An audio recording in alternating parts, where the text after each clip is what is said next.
এটা হচ্ছে art exhibition part 2। আর এখানে যত রকমের কাজগুলো দেখতে পাচ্ছ, পেন্টিং বলো, আর একটু বাদে স্কাল্পচারগুলো দেখাবো, আর সাথে ফ্যাশন ডিজাইনেরও, এগুলো কিন্তু সব আমাদের কলেজের সিনিয়র দাদারা দিদিরা আমাদেরকে করতে বলেছিল, মানে ওনারা করেছেন, আমরা একটু সাজাতে আর কি হেল্প করেছি। আর তোমাদের দেখানো হয়নি কোথায় হচ্ছিল, এইখানে হচ্ছিল, এটা হচ্ছে একাডেমি অফ ফাইন আর্টস। তো এইগুলো হচ্ছে সমস্ত ওনারা জামাগুলো বানিয়েছিলেন, এক একটা দারুণ দেখতে ছিল। আমার আমার কিন্তু বেসিক্যালি একটা লং টাইপের ছিল জামা। আহ, এই টাইপের জামাগুলো আমার দারুণ লেগেছে। আর সঙ্গে হচ্ছে আরো অনেক ছিল, এইগুলো আমার খুব ভালো লেগেছে।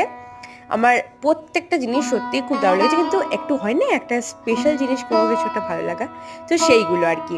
ফটোগুলো ওনারা অনেক ফটো তুলেছে, এইগুলো এইগুলো কিন্তু একটা দারুণ ছিল। তোমাদের কোনটা বেশি ভালো লেগেছে প্লিজ একটু কমেন্টে বলো।